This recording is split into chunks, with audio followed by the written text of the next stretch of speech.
بسم الله الرحمن الرحیم. سلامونه ملګرو. د انهریټنس دویمه ویډیو ده. په اولنۍ ویډیو کې موږ په انهریټنس باندې خبره وکړه چې انهریټنس څه ته وایي، همدارنګه د انهریټنس په ټایپ باندې او دا اگزامپل هم ما تاسو ته په تیره ویډیو کې تشریح کړ. موږ انهریټنس داسې تعریف کړ چې د یو کلاس پراپرټیز په بل کلاس کې اکسس کولو ته انهریټنس وي. د یو کلاس مشخصات په بل کلاس کې ترلاسه کول، اکسس ورته درلودلو ته انهریټنس وي. او بل مو داسې ویلي چې د پیرنټ کلاس او د چیلډ کلاس ریلیشنشپ ته انهریټنس وي. خو سوال دلته پیدا کیږي چې پیرنټ کلاس څه شی دی او چیلډ کلاس څه شی دی. او بل موږ دلته کې په سینټیکس باندې کله خبره کوله موږ ویلي چې کلاس او سب دلته کې تاسو کلاس چې کریټ کوئ نو د کلاس نوم به ولیکئ، بیا د سب کلاس نوم او ایکسټنټ او سوپر کلاس نیم او دا قوسونه. اوس دلته سوال پیدا کیږي چې ایکسټنټ کیورډ د څه دپاره لیکل کیږي. نو دا موږ په تیره ویډیو کې ویلي کله چې د دوو کلاسونو ترمنځ ریلیشنشپ کریټ کوئ نو ایکسټنټ کیورډ په واسطه کریټ کیږي. او بل دا چې د سب کلاس څه ته ویلی سي او سوپر کلاس څه ته وایي. او بل مو ویلي چې پیرنټ کلاس او بیس کلاس دا څه شی دي. راځو دلته ملګرو، دلته زموږ سره په دې اگزامپل کې دوه کلاسونه دي، یو امپلوی کلاس دی، یو پروګرامر کلاس دی. امپلوی کلاس د چې دی سوپر کلاس، پیرنټ کلاس، بیس کلاس، درې نومه لري: سوپر، پیرنټ، بیس. او دغه پروګرامر کلاس چې دی دی ته ویلی شي ډیرایو کلاس، چیلډ کلاس، سب کلاس.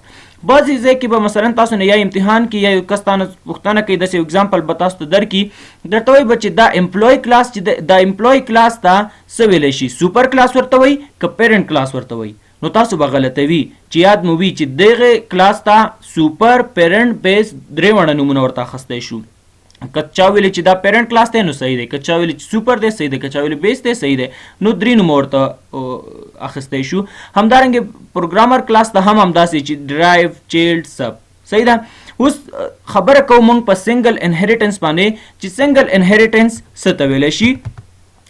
سنګل انهریټنس فرض کا دلته کې زموږ سره یو کلاس دی، ټیک ده، دلته زموږ سره یو کلاس دی او یو کلاس زموږ سره دلته دی. دا زموږ سره کلاس A دی، کلاس A، او دا زموږ سره کلاس B دی. او دلته کې B چې دی د B A ایکسټینډ کړی دی، B کلاس A څه کړی دی، ایکسټینډ کړی دی. یعنی سنګل انهریټنس هغې ته ویلی شي چې د دوو کلاسونو ریلیشنشپ ته سنګل انهریټنس وي. یعنی په سنګل انهریټنس کې یوازې زموږ سره یوازې څو کلاسونه وي، دوه کلاسونه وي. که چیرته له دوو نه زیات وي هغې ته سنګل انهریټنس نه ویلی کېږي، صحیح ده، هغې ته بیا ملټي انهریټنس ویلی شي. او بله خبره که چیرته دلته تاسو ولیکئ چې A ایکسټینډ B نو دا غلط دی، صحیح ده. تاسو به لیکئ چې B ایکسټینډ A، صحیح ده. که چیرته تاسو دلته کې ولیکئ چې A ایکسټینډ B نو دا خبره بالکل غلطه ده. زه به په دې سور رنګ کړم چې تر څو تاسو ته معلوم شي. دا چې ده که چیرته داسې ولیکئ تاسو دا غلط دی، یعنی دا چې دی دا غلط او دا یو صحیح دی. یعنی داسې تاسو نشئ لیکلی. که چیرته کلاس A اول راغلی او کلاس B دویم راغلی نو دی کلاس A ته څه ویلی شي، کلاس A ته څه وایي، کلاس B ته څه وایي. نو دا مې تاسو ته هم دا اوس ویلی چې کلاس A هم درې نومه لري او کلاس B هم درې نومه لري. دغه کلاس A ته سوپر کلاس، پیرنټ کلاس، بیس کلاس. او همدارنګې دلته کې د امپلوی په ځای کلاس A راغلی دی او د پروګرامر په ځای کلاس B راغلی. نو B کلاس ته څه ویلی شي، ډیرایو، چیلډ، سب، صحیح ده که نه. نو دې ته نومونه به باید ستاسو یاد وي. نو دا موږ په دې طریقې سره نشو لیکلی. که تاسو ولیکئ A ایکسټینډ B نو دا غلط دی، نو B ایکسټینډ A به لیکئ. راځو پروګرام ته او دا تاسو ته دلته کې په نیټبینس کې کار کومه تر څو دا تاسو ته واضحه شي. نو سنګل انهریټنس هغې ته وایي چې یوازې دوه کلاسونه په هغې کې پروګرام وي چې موږ سره یوازې دوه کلاسونه وي، د دوه کلاسونو ریلیشنشپ ته انهریټنس وي. که چیرته له دوو نه زیات کلاسونه وي هغې ته بیا ملټي لیول انهریټنس ویلی شي. نو دلته به تاسو نوم ورکئ، ما ورته انهریټنس نوم ورکړه، هغې نه پس پې فینش کوئ. دا به زه پاک کړم.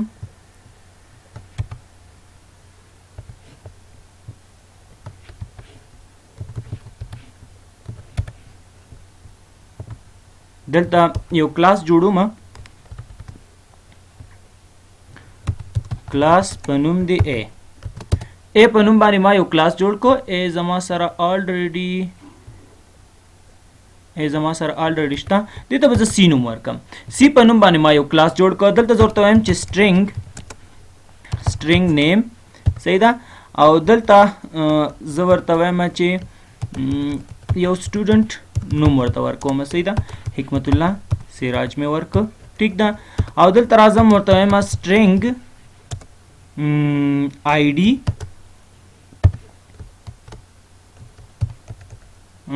id 301 1900 او همدارنګه دلته کې string age بم والما age مساوي کله 22 سره دلته مې string واخستو نو string نه دا باید int شي int صحیح ده دا زموږ سره کلاس C دی زه غواړم چې دغه مشخصات په دې کلاس کې څه کم اکسس کم نو دلته زه ورته وایم چې ته ماته extend کا کلاس C نو کچیرته تاسو دلته ولیکئ دې ځای کې چې ته ماته extend کا دا نو دا خبره غلطه ده یعنی کلاس C نشي کولای چې extend کی inheritance دا کلاس نشي کولای چې extend کی خو که زه ولیکم inheritance extend C inheritance چې د کلاس نوم دی صحیح ده دې سره کنفیوز کیږئ مه inheritance چې دی دا زموږ د کلاس نوم دی کوی چې دا به زه چینج کړم تر څو دې سره تاسو کنفیوز نشئ زه به دلته کې راشم rename دا به زه rename کړم کلاس D ته صحیح ده دا زما کلاس D شو نو دلته کې کلاس D شو صحیح ده اوس که دې ځای کې تاسو لیکئ چې هماغه یو خبره ده که دلته کې تاسو extend D ولیکئ نو دا صحیح نه ده صحیح ده په دې طریقې سره تاسو نشئ کولی چې داسې ولیکئ تاسو به لیکئ چې D extend A اوس زه دلته راځم او دلته لیکم چې string address او دلته کې address اچوم کابل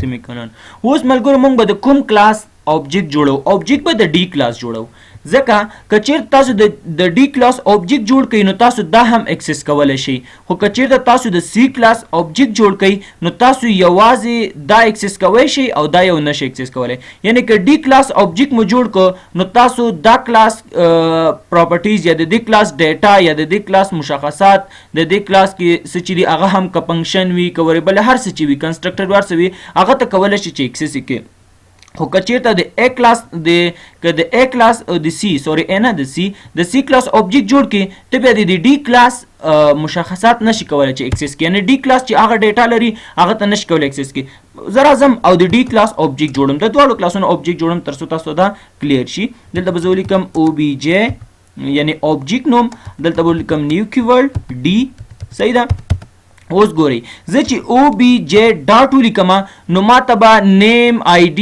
age address څلور ورنه راځي دا وګورئ دلته ما سره دا څلور ورنه راواخیستل age id address name زه دلته کې اول غواړم اول id غواړم صحیح ده نو دا به تاسو ته ایرر درکوي نو دلته به زه ورته ولیکم چې دا به زه سکرین لږ وړوکی کړم دلته به ورته ولیکم sout کا صحیح ده او دلته به زه ورته ووایم چې ملګرو تاسو sout ولیکئ sout او ټپ بټن پریس کړئ system ډاټ آوټ پرنټن په خپله لیکلی کېږي دلته به تاسو ورته وایئ چې object ډاټ د پر زما نیم پکار دی او دلته راځم system ډاټ آوټ پرنټ لاین د پر زه ورته وایم چې object ډاټ د پر زما څه پکار دی ایج می پکار دی او دلته هم sout او object ډاټ څنګه چې object ډاټ ولیکئ د پر زما ایډریس پکار دی نو ملګرو زه چې اوس پروګرام رن کما نو ما ته به په سکرین باندې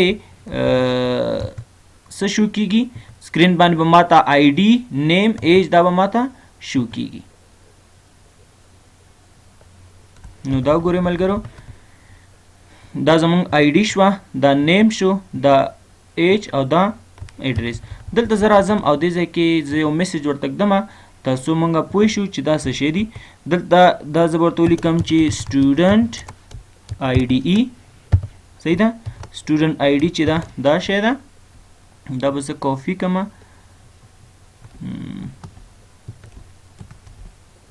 دلته به پیسټ دلته به ورته وایم چې سټوډنټ نیم، او دلته هم سټوډنټ ایج، او دلته هم سټوډنټ اډریس. زه چې اوس پروګرام رن کړم نو دلته به ماته ولیکلی شي، دا وګورئ سټوډنټ آی ډي چې ده هغه 301 سټوډنټ نیم حکمت الله سراج، سټوډنټ ایج 22 او سټوډنټ ایج دا دی، سټوډنټ اډریس کابل. دا ګډ وډ دي، دا څنګه منظم کوی شو؟ د دې منظم کولو دپاره ملګرو دلته راشئ، تاسو دا چې دی دا منظم کوئ، تاسو داسې دا چې تاسو داسې منظم کوئ نو هلته به دا تاسو سره په خپله منظم راشي داسې، صحیح ده. نو اوس تاسو دلته رایټ کلیک وکئ او رن فایل، نو دا ګورئ ملګرو اوس زموږ سره منظم راغله. اوس دا مساوي چې دی دا له دې سره ډېر جوخته راغلی، نو د هغې دپاره تاسو راشئ او دې ځای کې نه دی لږ داسې سپیس ورکوئ، داسې. اوس دلته کې دا تاسو رن فایل دا وګورئ په دې طریقې سره. نو دا زموږ سره سنګل انهریټنس. نو خدای دې وکړي چې په سنګل انهریټنس باندې پوه شوي وئ. نو سنګل انهریټنس کې زموږ سره یوازې 2 کلاسونه وي، صحیح ده. او دا خبره مو یاد وي چې دلته کې کلاس ډي چې ده دا سی ایکسټینډ کولی شي، خو سی کلاس نشي کولی چې هغه ډي څه کي ایکسټینډ کي. او بل ملګرو که چېرته تاسو د کلاس ا اوبجیکټ جوړ کړئ، ګورئ د سی که چېرې تاسو د سی کلاس اوبجیکټ جوړ کړئ، دلته زه ورته وایم چې سی اوبجیکټ مساوي کله نیو، صحیح ده، تو مساوي کله نیو سی. اوس دلته زه لیکم اوبجیکټ ډاټ، څنګه چې اوبجیکټ ډاټ ولیکم یوازې ماته دا 3 راخلي، ایج، آی ډي او نیم، ماته اډریس نه راخلي ځکه اډریس چې دی هغه په ډي کلاس کې دی، اډریس زما سره په ډي کلاس کې دی نو هغه ځکه نه راخلي. او په دې کلاس په دغه دا سکرین کوچنی کم تر څو تاسو ته معلوم شي. نو دلته کې وګورئ په سی کلاس کې زما سره دلته نیم دی، آی ډي دا او ایج دا، نو دغه 3 راخلي او دغه یو نه راخلي. نو د دې وجې نه تاسو د دې ډي اوبجیکټ به جوړوئ تر څو دا هم تاسو ته راواخلي. که چېرته تاسو د دې د سی اوبجیکټ جوړ کړئ بیا تاسو ته دې کلاس کې کومه ډیټا چې ده هغه تاسو نشئ اکسس کولی. یعنې که په ډي کلاس کې کوم فنکشن وي، میتد، هر څه چې وي، وریبل، هر څه چې پکې وي، کنسټرکټر هغه تاسو بیا نشئ کولی چې اکسس کړئ، هغه ډیټا نشئ کولی اکسس کړئ. نو دې وجې نه تاسو به د ډي کلاس اوبجیکټ جوړوئ، صحیح ده. لکه څنګه چې دلته کې د سلایډ کې تاسو وینئ، په دې سلایډ کې دلته د پروګرامر کلاس اوبجیکټ جوړ کړی دی. که چېرته د امپلوی کلاس اوبجیکټ جوړ کړي نو بیا یوازې سیلري اکسس کولی شي، دغه بونس نشي کولی اکسس کړي. که د پروګرامر کلاس اوبجیکټ جوړ کړي نو هم سیلري اکسس کولی شي او هم بونس. نو دا زموږ سره سنګل انهریټنس. او دا خبره مو یاد وي چې اولنی کلاس ته دیتا سوپر کلاس، پیرنټ، بیس کلاس، او دا دویم کلاس چې دیتا ډیرایو، چیلډ او سب کلاس ویلی شي.